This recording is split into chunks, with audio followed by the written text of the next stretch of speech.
Hey you guys, what is going on? The printer guy here, and today I've got the HP Officejet Pro 9135E. Basically what I'm going to be doing in this video is I'm going to be doing a print quality test. I'm going to be printing off some photos, and so that you can see the type of print quality that this printer is able to produce.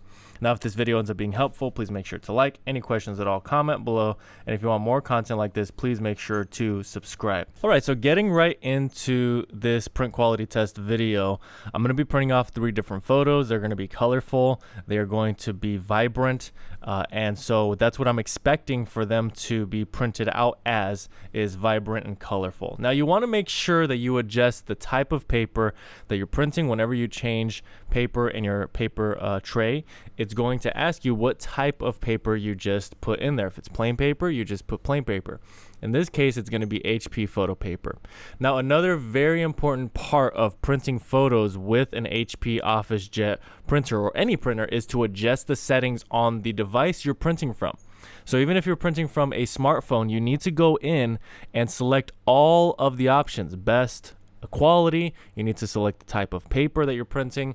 Now, if you're printing from a PC or a laptop, it's going to be similar, but you really just want to make sure that you are adjusting the settings before you hit print, because once you hit print and you didn't adjust the settings and they're not the right settings, you're not going to get good photo quality, unfortunately. In this case, I did use the correct settings, and so what I ended up getting is a high quality photo. You'll see that here in just a second. Now, I really like this photo paper. I'm going to be linking it down in the description below so that you can get the same exact photo paper I'm using here in this video. Now, if for some reason you're not getting good print quality and you're using all the right settings and you're doing everything the right way, but you're still getting lines or streaks or faded prints, you may want to use the Best Printers cleaning kit. I'm going to link that down in the description below. I'll also link a video showing you how to use that cleaning kit on this specific printer.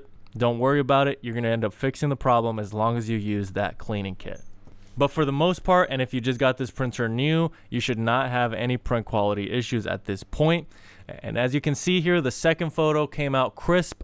The colors are vibrant, and this is a very high quality photo. So another thing that can happen with print quality is you adjusted all the settings, you did all the presets from the device you're printing from the right way, you believe, and you're still not getting the quality that you want. Well, you may want to play with those settings, with those presets, and see what works best, because sometimes you may believe that you've done all the right settings and in reality maybe you missed one. Maybe you are using a type of photo paper that's not really compatible with those settings. So you're going to want to play around until you get the absolute best print quality with the type of photo paper that you are using.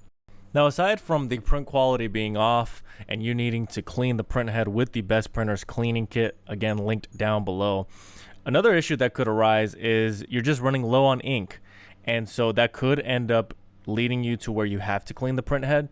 But you may just need to change out one ink cartridge. Check them manually as well, because sometimes it'll indicate in the system that it is full, one of the ink cartridges is full, but in reality it's depleted or very low. So that's going to bring you some low quality as well. You're going to want to always keep your ink levels high. Now, I really hope this video ended up being helpful. Remember, all of the product links I ended up talking about, they're down in the description below. If this video was helpful, please make sure to like the video. Any questions at all, comment below. And if you want more content like this, please make sure to subscribe. That's really all I have for today. Thank you so much for watching, and until next time.